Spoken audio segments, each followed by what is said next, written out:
Let's try this for now, okay? All right, here we are. I was going to go live on YouTube tonight. But this is Michael. I'm making a very simple COVID dinner. The restaurants are closed because of the gelhead. Uh, I guess they're up at the French Laundry tonight, and we, the peasants, are told to let them eat cake. I predict there's going to be speakeasies with restaurants if there aren't. We've had enough of these people. They're so full of shit, it's disgusting. It's interesting to me that as fascism has arrived in America, it wasn't Donald Trump, it wasn't we on the right, it was the filthy scum on the left. Tonight I read a story half an hour ago, that an ultra left wing legislator on New York's Upper West Side, a lesbian feminist, no doubt, uh, wants the COVID vaccines to be mandatory. Isn't that interesting that it's the left that's the fascist? Isn't it always the left that's the fascist in these times? You've been hoodwinked.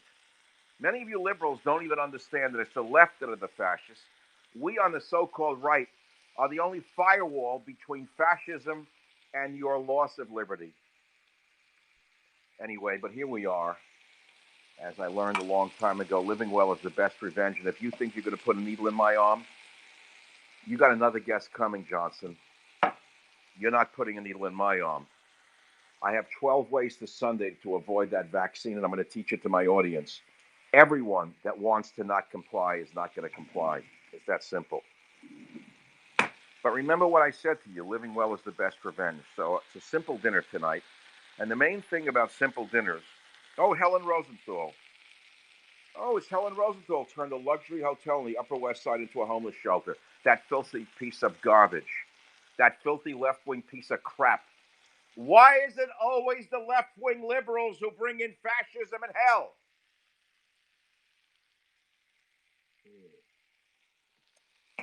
Be careful, my liberal friends, because there's a saying in the Bible: those who seek the wind will reap the whirlwind. So we have the organic chicken parts. It was organic chicken thighs, but I seasoned them an hour ago. I put them back in the fridge with my special trick seasoning. The trick to chicken, by the way, is it has to be, of course, fresh. I don't have to tell you that. But the most important spice for chicken is tarragon. Spanish know that. Taught me that in Mallorca many years ago. Tarragon takes out that poultry smell. And here we are, making some nice chicken. I baked some potatoes. There they are, organic potatoes. I don't like maleic hydrazide. Maybe Ms. Rosenthal should drink some maleic hydrazide and tell me it's safe. But the most important part of this dish is here, and it's the hardest thing to cook tonight, is the red bell pepper, which is very difficult to cook properly. It takes a long time to break it down without burning it. And, mince it, put it in the pan with some really great olive oil, cook it at a very low heat for a long period of time. I added some eggplant and some garlic. No salt and pepper. I don't need the salt. I don't need the sodium. I've been on a low sodium diet for 50 years. I don't need the high blood pressure. Thank you. So here we are. This is going to be mixed with the chicken at the right time. Very simple dinner with the potatoes, the white wine, and a lot to think about tonight. I'm going to add my mushrooms in a moment to the chicken. I'm really into mushrooms lately. And these are my taki fondosa. One of the great things about living in Northern California is we have the best food in America. We have some of the best growers, the best, just about the best of everything in food. If you know what you're doing here, you can really get the greatest. I remember when I moved back to New York it's a long time now. I was so depressed by the markets. They were horrible. Maybe they've gotten better now. There is Diana the Huntress, who is my inspiration. If you think I'm anti-feminist, I love hunter women. She's a great statue from the 1890s, bronze. Chicken and white wine, a good pairing. Of course it's a good pairing. What would you drink? Red wine and get hungover tomorrow? I got to do a show tomorrow. So I'm preparing for the podcast in January. It's going to be more of the news, views, and reviews you've come to expect over the last quarter of a century. In a different way, though. And we'll have to see. We're gonna develop the new podcast together. Is what we're gonna do. Remember, talk radio is an interactive medium if it's done right. I can teach a lot of people a lot of lessons about how to do talk radio. Most of them don't have an ear for talk radio. They have a tachas for talk radio. They make believe they're listening to people. They hate their audience. They sneer at them. They laugh at them. And if they're wallbanger who looks like, well, let's let it go at that. I have nothing against him. He won't make it to 70, I can guarantee you. I wish him well. Anyone who's that avaricious and that dumb and uneducated and breaks bricks at night and then makes believe he loves Jesus is full of shit. That was good. That's good. Now, I myself happen to love oregano and everything. I mean, when I'm cooking, I'm an oregano person. I have been since I was a kid, 11 years old in Queens, taking, what did we do? We took English muffins and made homemade pizzas in a little broiler oven. Sauce, oregano, garlic. It was delicious. We couldn't go up to Angelo's Italian restaurant. We made a little of that. So we got the chicken going, got the potato going. I think I'm going to miss my red sauce tonight, I'll tell you that. I love red sauce on everything. Grew up in New York on peasant Italian food, and I love Italian food that's authentic. To me, unless there's a sauce on it, it has a deep flavor, I don't like it. You know, I can do without it. I'm not into refined sauces, to be honest. I'm not a Frenchman from the 1700s. You hear it sizzling? Does that not taste that? I know you're dying to eat it. So you're saying, well, where's the green vegetable? Where is it written that I have to have a green? What if I don't want a green? Well, I can't wait for the potato. So we have politics and cooking together. I went and bought some new things tonight. I was bored. You know, I could quadruple my listenership on this app here if I showed you me cooking. I don't know that you need to see me. I bought some new items tonight. I was bored. I went to a kitchen store. So I said, you know, I need some new cups. It's a nice green. It's not the best green. I had a celadon green, which I learned from my 16th century pottery from Borneo, made in China. It's a long story. But I know something about fine china.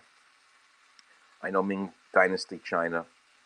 But this is not celadon looking. It's not a celadon green, but it's close. It's good. Bought a small one of these guys. You need these, right? To grab a liberal by the schnozola and pull them to you. You take these and you grab a left winger and pull them by the nose. I needed some new knives, forks. Now, you know, why did I get these? These are odd. You say they're egg dishes. You know what I got them for? In the morning when I take all my vitamins, which I've been doing for 50 years, I want to put them now in an egg cup. That's all.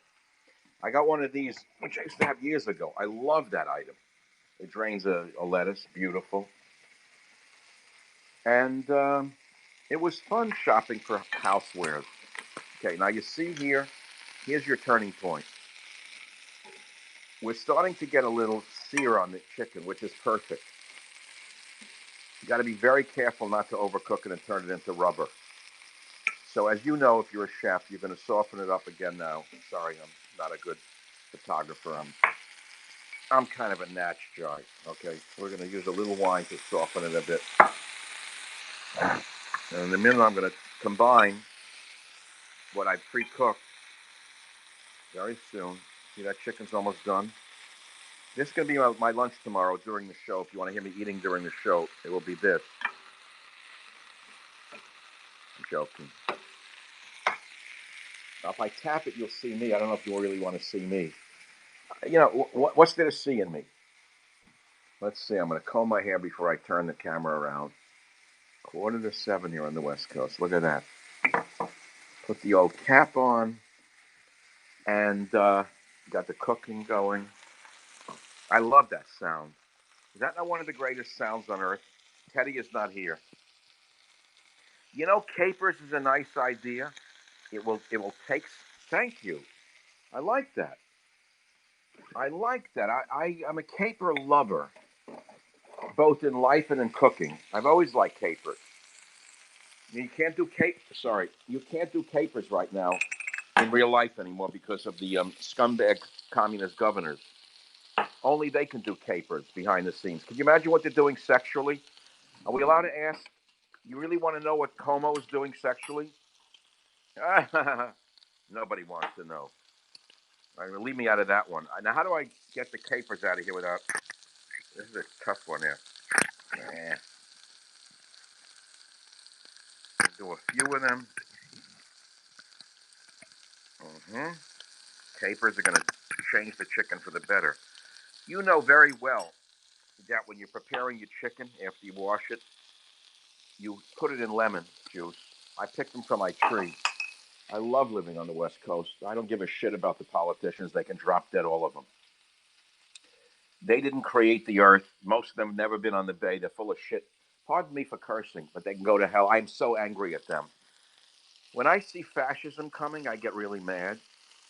Because I've told you before, if I were in Germany in World War II, I would have been killed before the Holocaust because I would have died killing a Nazi. And so what I'm saying is we're living through fascism, only we've been tricked. The trick is they're the fascists, and they pose as liberals, but they're not. They're the fascists. You get it? Does anyone get it yet? You understand you're living through fascism, but you don't know it? And I swore never again. I'll never go into an oven. I've had enough ancestors die in the Holocaust. These scumbag liberals are not putting me in an oven. They want to go in an oven? No. Do I want to go in an oven? They'll go in first. Okay? So everything's in a saute pan, you see? That's how it's. You can see the whole world through a saute pan. As you're cooking, you're thinking. You know what I missed already because I started talking and I shouldn't have? Guess what I missed? My mushroom.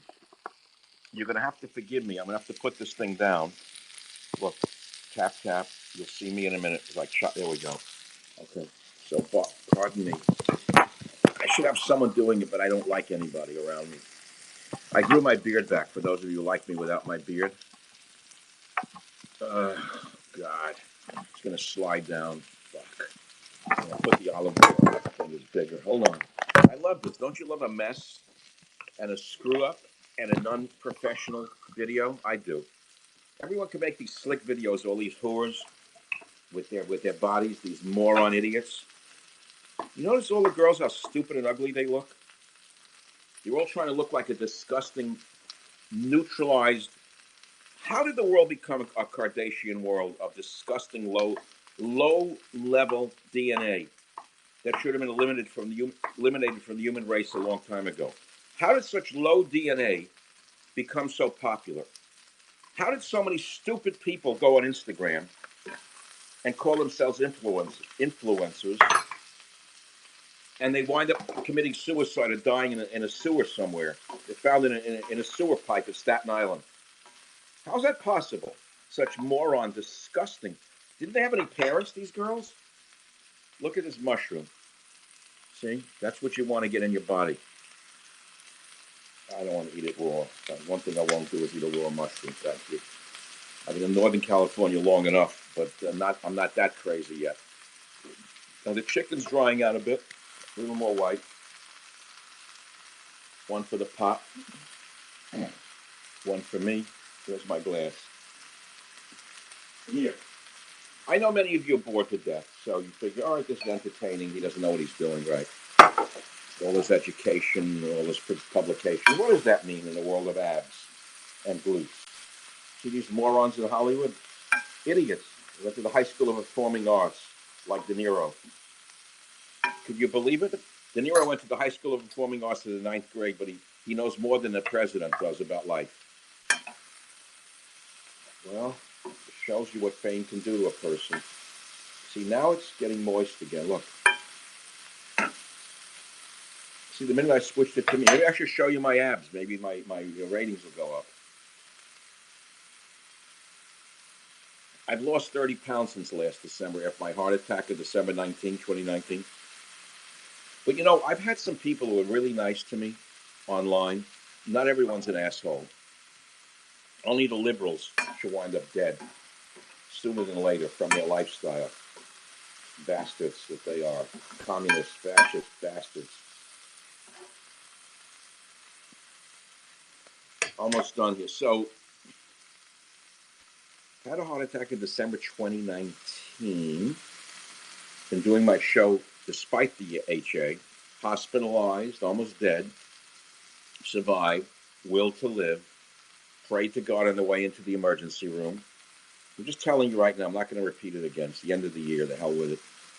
So I went into the ER room. They wheeled me in. Pain was severe. I mean, you read about it. You don't know what it's going to be like. Everyone fears it. You think you're a wise guy, big workout guy, left winger. You love yourself. Let me tell you, you all think you're going to be a big shot when you're on that gurney, looking at the lights like in a movie. You're no big shot. You're just a piece of flesh. Now, I have feared this all my life. That's why I went into the nutrition, got a PhD, searched the world for cures, spent years in the South Pacific looking for the Ponce de Leon. And in a way, I found it because poor dad died at 57, grandpa at 49, great grandfather at 37. I have bad genes with the HA job. What I'm saying to you is, with all my years of studying nutrition, in the 2 years prior to the HA, I violated my own beliefs. I was eating too much meat, too much pizza, drinking too much, because I was under terrible pressure from the vermin that were my syndicators, the worst scumbags on the planet. Oh, you'll hear about that. You will hear about corporate deceit and corporate vermin like you've never heard in your life. Oh yeah, oh yeah. Not right now. I'll wait for the right time. Come January, by name, who they are, what they did to me. But they didn't kill me. They didn't take me off the air because I had a contract to the end of December. And I decided, with the heart attack or without it, I was going to stay on the air for my audience. And I'm still here, God willing. So December 5th was the anniversary of the event, as they call it, the event. Some event, like an anniversary. So today I went off the blood thinners after I hated them. I hate blood thinners, what they did to me with the purple hand like an old person. They suck your energy. It's hard. I got to turn the chicken off. They suck your energy out of you. Terrible. I had to do it though. I followed protocol. So it's a year now. So the doctor said, listen to this. Here's medicine to you to show you how I don't know the right word. They're very smart with Western medicine up to a point, then they're stupid. So after a year, you're supposed to go off the blood thinners, right? So I said, okay, so do you go off slow? Oh, no, no. We just drop it. I said, excuse me? After a year of that shit? 180 milligrams of that Brilinta a year? I'm not doing it. So I cut it down to 90 today. I went back onto my nutritional stuff. Not all of it. Like I went back to 400 IUs of vitamin E. I'm going to start drinking the cherry juice, the pineapple juice. I'm going to cook with turmeric again. That turmeric will do for your blood what 90 milligrams of Brilinta will do. It's astounding what ethnic food will do. I wrote a book in 1983 called The Skeptical Nutritionist about ethnic nutrition. I was a little ahead of my time. And man, those Indians had it down. Now, they don't live that long, by the way. Bad hygiene, you know. Here's the problem with longevity. This is the thing people don't know. You got genes, you got lifestyle, cooking, food, vitamins, exercise, how much sex you have with who, when, how many times, nervousness, anxiety. So we know about two components of longevity. There's one component we don't know about, which I learned in grad school at UC Berkeley. I had great professors. All three were great MDs, advanced, smart, really brilliant people. And one of them said to me, Michael, I've done many autopsies, and there's an unknown factor, the 1/3 unknown factor in longevity and health. That's the mystery factor. And we got to remember the mystery factor. That's the spiritual. So it gets back to what I'm telling you, people. I'm going to turn it into, I got to eat in a minute. The spiritual factor. So as they're wheeling me in for I didn't have quadruple bypass, none of that shit, thank God. They didn't cut me up, turn me into a Purdue chicken. It's just a stent job. But it's still amazing through your wrist and to your body and this. They said you almost died. So as I was being wheeled in, I saw the lights and I started praying in Jewish, Hebrew meaning, and in English. So I was doing a Jewish prayer and an English prayer. But not Jewish, and whatever. I don't want to do it now. Put on an act. So after it's all over, the guy says to my wife, Miss Savage, he says, "You know, Michael was mumbling the whole time into the emergency room. You hear mumbling, and this is the beauty of Western medicine. They know the technology, they got it down, but they don't understand spirituality and the unknown third factor in health. And I'm telling you, the third factor is God.